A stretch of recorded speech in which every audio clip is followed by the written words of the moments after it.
Hello and welcome to Comic Cuts, the panel show. My name's Kev F. Sutherland. You might know me as a writer and artist for Beano, Marvel Comics, Oink, Doctor Who, the Scottish Falsetto Sock Puppet Theatre, and my graphic novel adaptations of Shakespeare. But chances are you probably don't. My guests today talking comics are Emma Byrne and PJ Holden. Hello. Hello. Hi. Comic Cuts. We're looking at a panel and we comprise a panel. There's a few of us. So the panel sees a panel and we talk about the comics. From a panel we discuss and we call it Comic Cuts. I have two guests with me today who've brought with them a panel from a comic or something close. We're going to see if we can identify it and talk about it. Maybe we and you will learn something about comics we didn't already know, or maybe we'll just show off a bit and have an enjoyable chat. Let's see. Joining us from Shepherd's Bush is Emma. Emma Byrne. Hello, good morning, Emma. Hi, Kev. Nice to see you. We mentioned Shepherd's Bush and immediately Paul leaps in with, that's the TV studios, because that's all we picture in Shepherd's Bush, except the TV studios aren't there anymore, are they?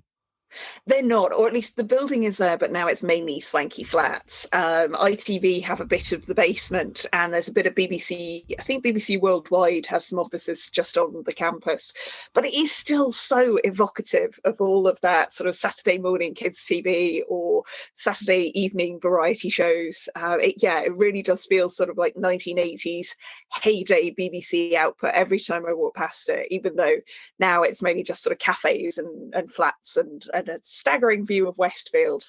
But Shepherd's Bush is evocative of either that or Only Fools and Horses for me. There is something about Shepherd's Bush that I love. It feels like the industrial side of the TV industry still is all that heritage, which I seriously dig. Paul, did you ever get to Shepherd's Bush and the TV centre in its day? No, but the like England, all of that was a mythical beast to me. Like it was, Ealing. Well, instantly think of the old black and white Ealing comedies on BBC Two. What's really interesting, I think, is that that's all evocative of the TV and film for me from my childhood. I'm in Belfast, so I had a different kind of childhood growing up here. But like for the next generation coming along, Belfast and Northern Ireland's going to evoke things like Game of Thrones and Krypton and all these other TV shows that were made here. So it's sort of been an interesting, TV and film were a thing that happens somewhere else that doesn't exist here, and then suddenly it does now. So it's kind of interesting watching the change in Northern Ireland as film studios are sort of springing up in the Titanic quarter, which is where the Titanic was built, but essentially all big empty docklands, and then they've massive film studios there, and they still have some of the set of Game of Thrones and stuff down there. So it's kind of, but it's, new modern TV, you can keep it. Give me multicolored Swap Shop and black and white Indian comedies, and that's good. Yeah, my first exposure to the Belfast accent was probably Why Don't You? Growing up, they would occasionally go to a school in Belfast.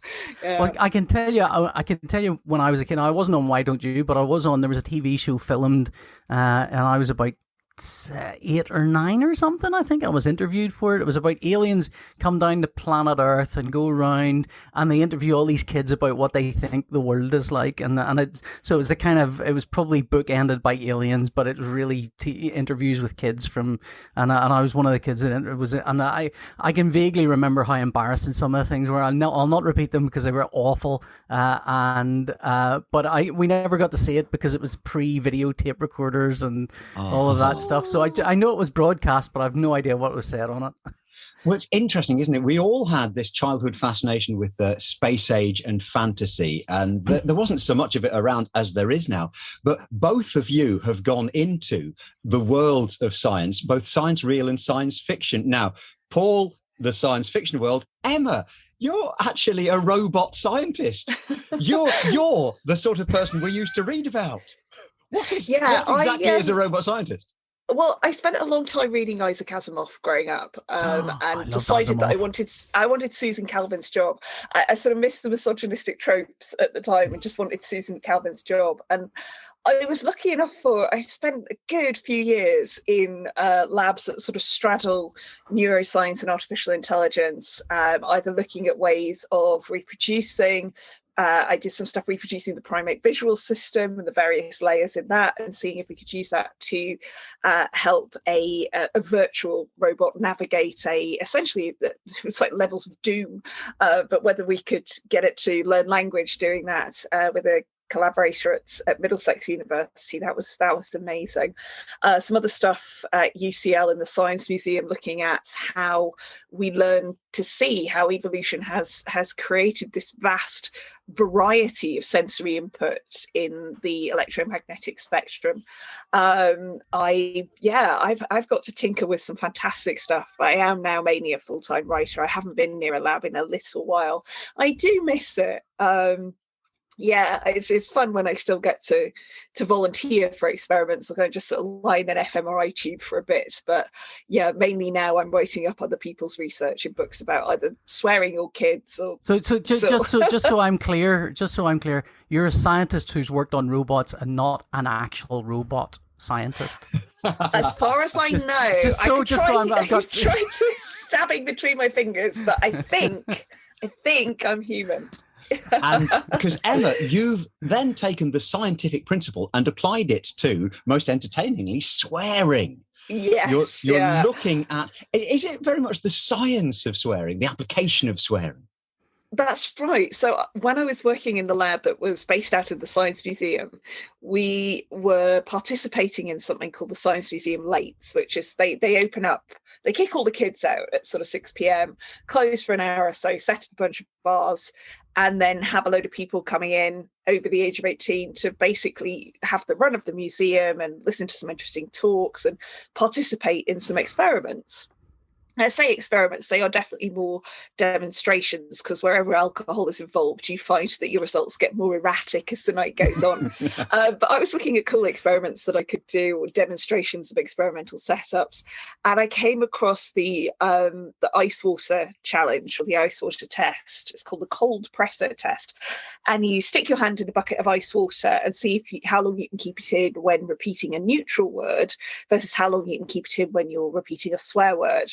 And I thought this was fascinating. And I did what all researchers do, which is you read the paper and then you read all the references in the back of the paper, and then you go and read those papers, and then you read the references in those. And before I knew it, I had a stack of papers on my desk that was about sort of 3 foot high and in peril of, I'd murdered a forest, going, this is all about swearing. And I was just boring on about swearing to everybody that I could talk to.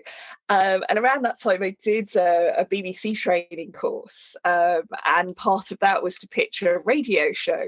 I pitched a sort of 15 minutes on the science of swearing, which was picked up by Radio 4. And then from that, it grew and it grew. And eventually we ended up with this book called Swearing is Good for You. What I find interesting about that is there's a kind of, taking the science aspect out of that, you've got to ask yourself, is there a kind of magic to it? The idea of words having a power over physics, having a power over your own physical body is kind of interesting. I mean, taking out all the science stuff, you've got essentially, if you say this magic word, you are slightly stronger, which is it's another way of looking at it. I mean, the magic happens in the brain, and the fact that swearing draws on so many different parts of the brain that our normal everyday language doesn't. So we see activity in parts of the brain that are to do with emotion, with social cognition, with recognizing threats and so on, which is why, for example, when people have strokes that affect their general language, they can quite often remain quite fluent swearers, which is something that people who are caring for someone who's had a stroke could be quite stunned by. This person can no longer whisper terms of endearment, but can say something incredibly rude. And it's nothing personal, and it's not to do with their personality. It's just that languages, in computer science, we call it redundancy, the idea that you have multiple systems that can perform the same function, and if one fails, another will kick in. And swearing is hugely redundant in the brain, which is, that alone is fascinating. Just in case. There are very few things in our brain that are quite so distributed. We'd better keep that F word in about 7 different places, because who knows when we'll need it. Who knows when we'll need it? And yes, the brain injuries that lead you to not ever swear at all are far rarer and tend to need to be far more specific than the brain injuries that can damage the rest of language. It's really interesting. Is swearing. So I mean, I'm presuming from what you're saying is that it's the cultural kind of knowledge that your brain builds up from a swear word that means that if you took the same test with a swear word into Russia to non-native English speakers and asked them to speak the English swear word, it doesn't fire up the same neurons.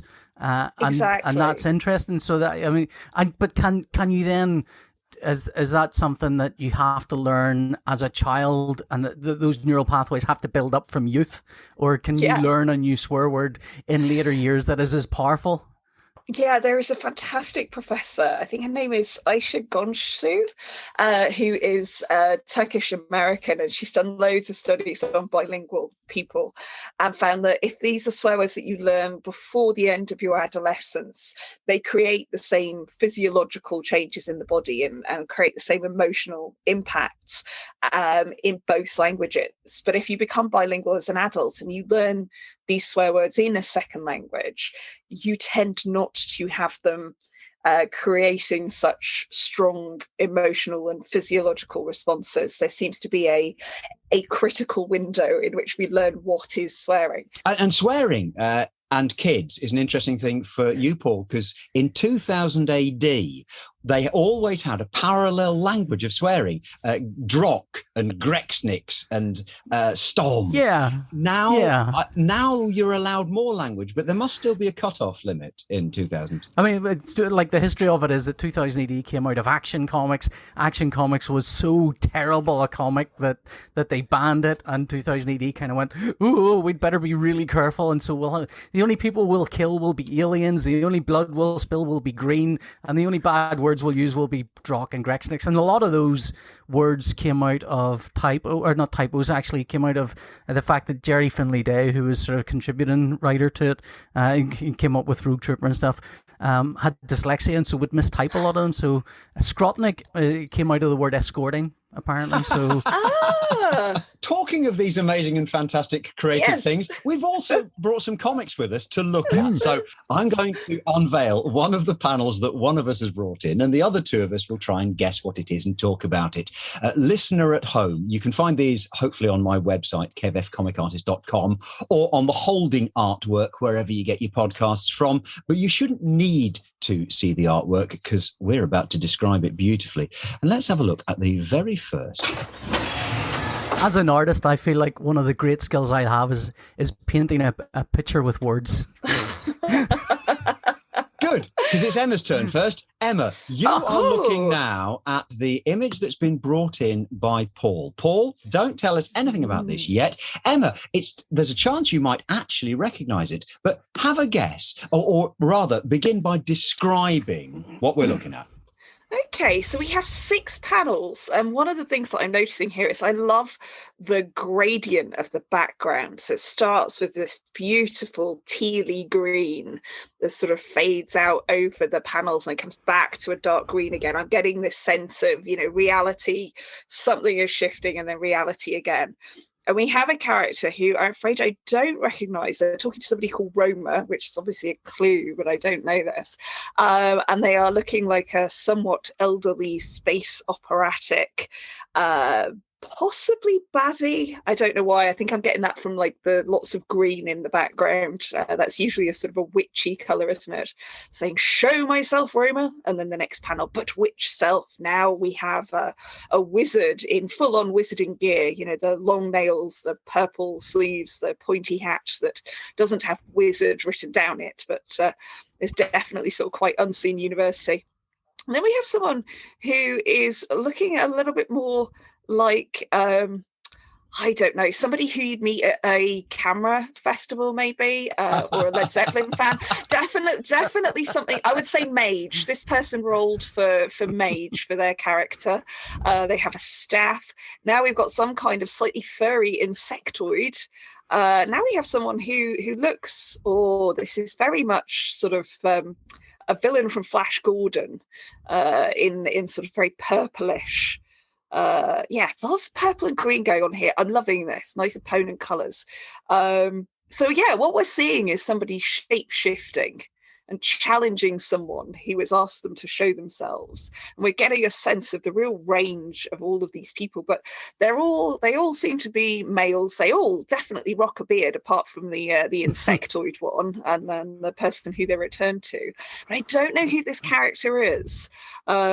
So well, yes, if I can step in and for the benefit of the panelologists, people who study line and drawing technique, this is a black and white line drawing that has been coloured, but because I know the source material, I can actually have a good guess at this because I own this comic. This was originally drawn in black and white, intended to be seen in black and white. It's later been coloured, and it's been coloured well, but coloured in simple colours, probably from the 90s. And we're seeing in this black and white line drawing a superhero style from a Marvel comic style of artist. And I happen to know this is quite early work by someone who went on to be one of the most famous Marvel comic artists. And yes, we have a modern superhero version of this wizard. Then we have a caricature wizard with stars and planets on his pointy hat. Then we have a new age wizard looking a bit like Christopher Lee with a new agey hexagram symbol on his chest. Then we've got a big insect. Then we've got Ming the Merciless meets Steve Ditko designed costume. And then finally we've got the original guy again. Go on, Emma. Have a guess what this is from. Ooh. I am not thinking that this is Stephen Strange. I'm not thinking that Stephen Strange was ever drawn like this. But that is the only Marvel Universe sort of wizarding person that I know, to my great chagrin.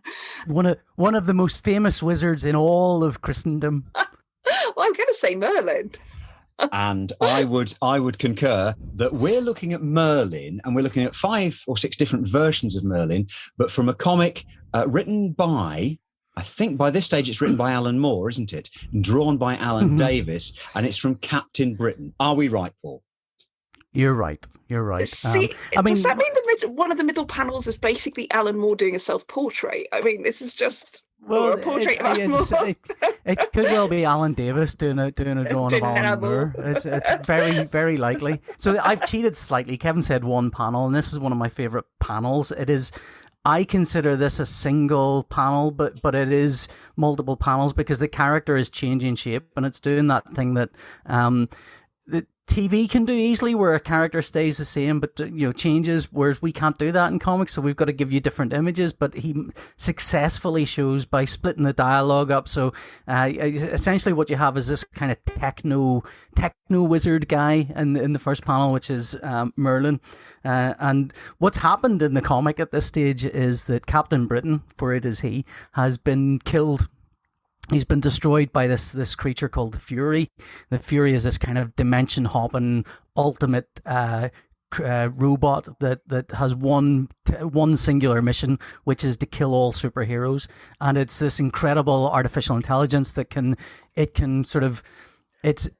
every time it needs to fulfill its mission, it changes what its parameters of what it's able to do is, and so it eventually kills Captain Britain.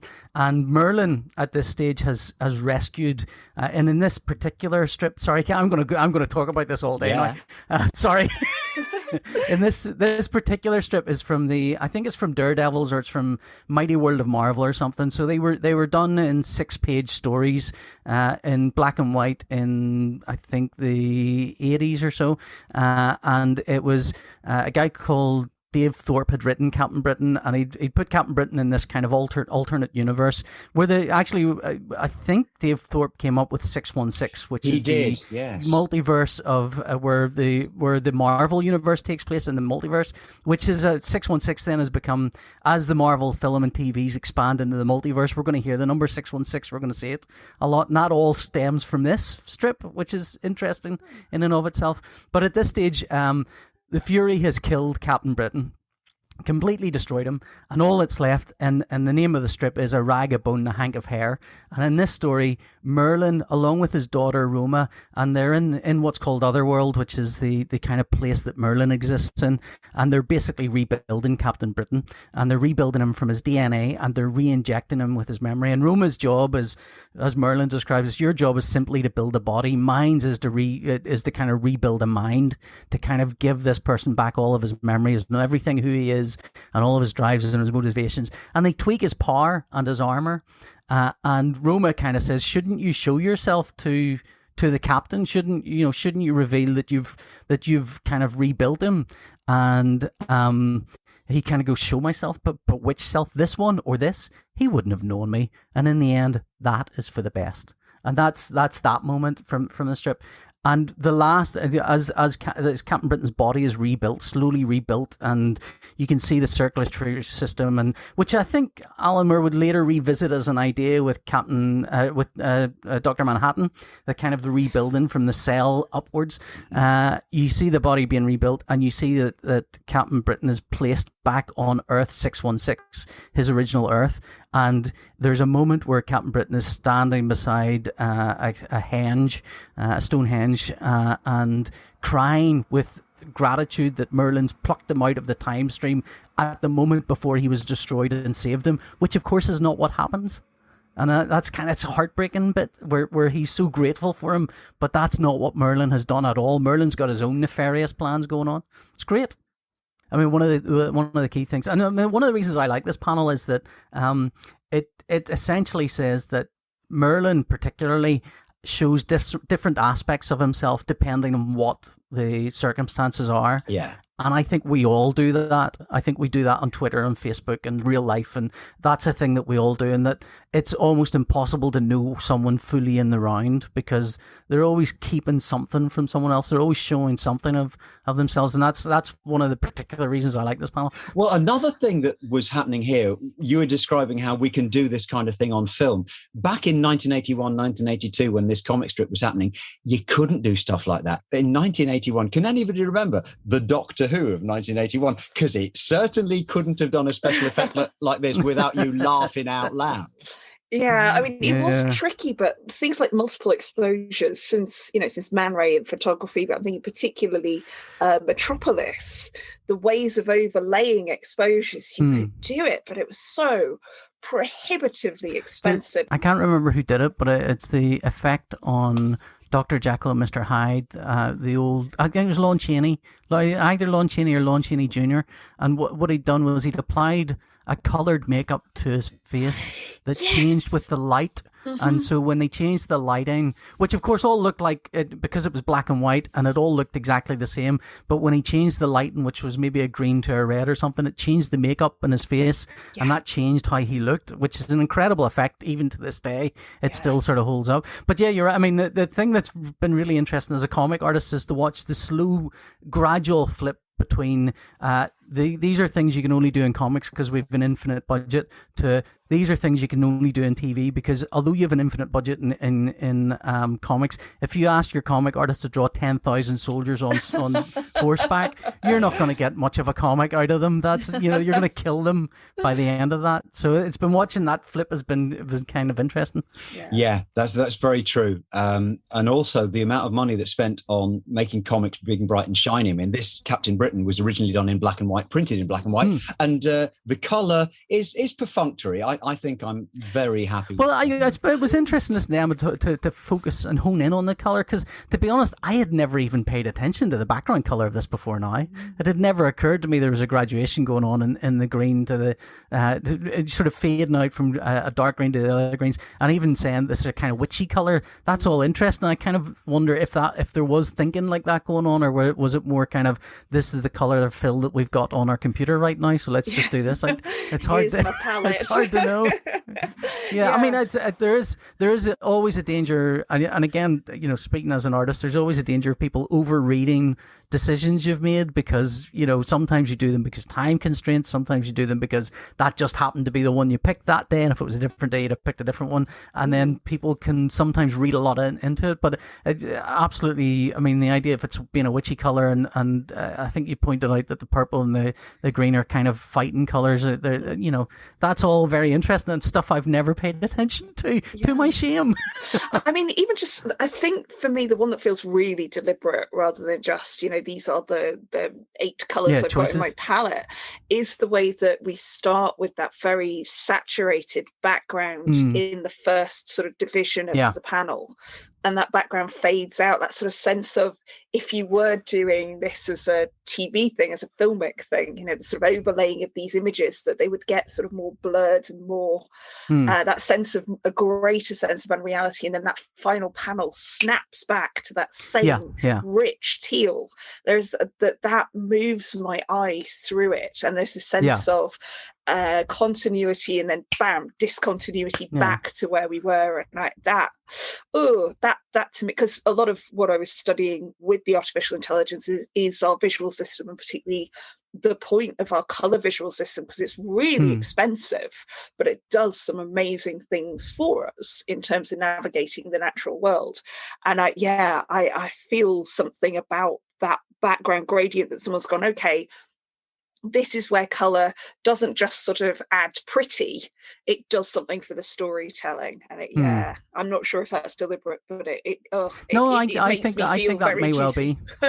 Yeah. One thing I'm not 100% sure of is, in the comics, how many of these versions of Merlin we've ever seen. So I think we've seen, because this sort of techno kind of slightly balding, kind of long grey hair, no beard look is definitely an invention of the Alan Moore, Alan Davis run.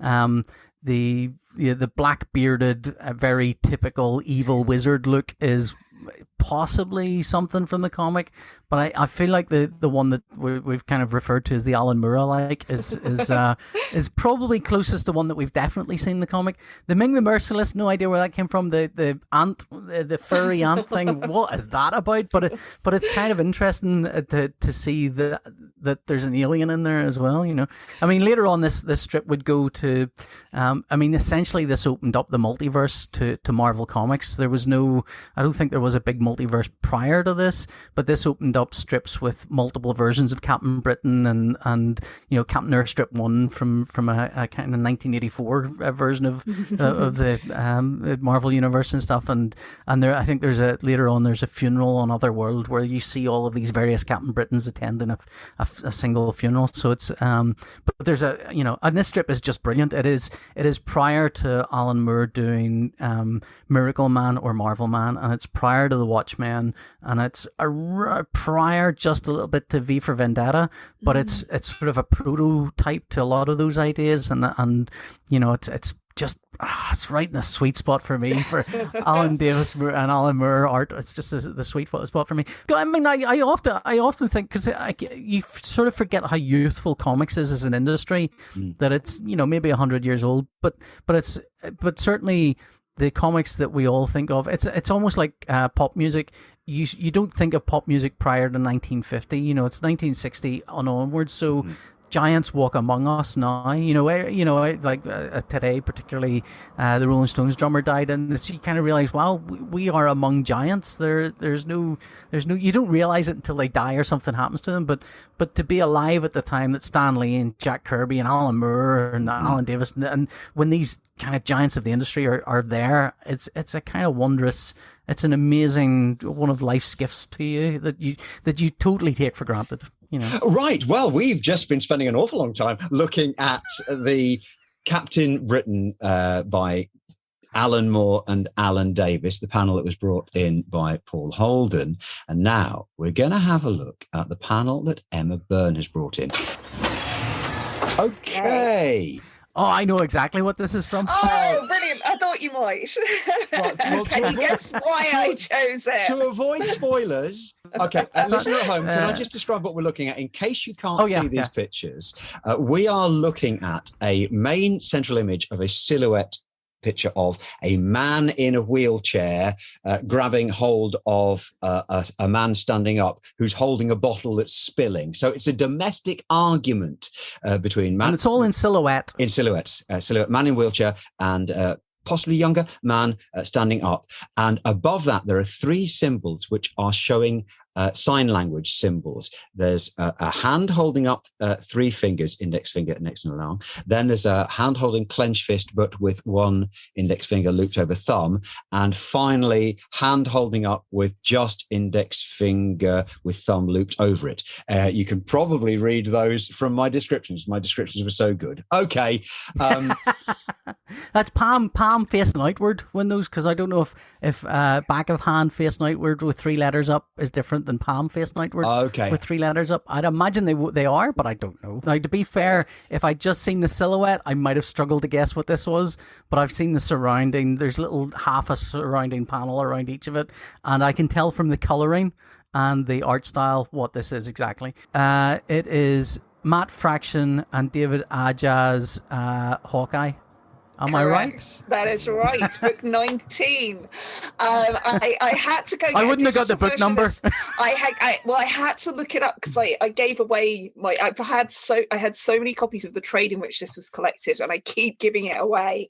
And then it got to the point where I couldn't get it anymore, so I had to go purchase it from Comixology so I could be ready for this episode. But yeah, Hawkeye has lost his hearing in a fight, and had also lost his hearing as a child, was deaf as a child. And this is a fight between him and his brother, which is brewing throughout the entirety of this comic book. And the thing that I love is that I came to comics very late in life, and I think it was probably comics e-readers that helped me, the guided view version of it, because I didn't have older brothers or blokes, male friends who would show me how to read a comic. So I was kind of taught how to read a comic by comics book apps, and I got so into it. And David Aja and Matt Fraction's Hawkeye series was the one that I think really just solidified me. I mean, I nearly brought Deadpool, and I also nearly brought The Amazing Adventures of Lovelace and Babbage, but in the end, it's like, what's the one that stayed with me this long? And it's this arc in which you are made to feel like an outsider if you don't speak American Sign Language.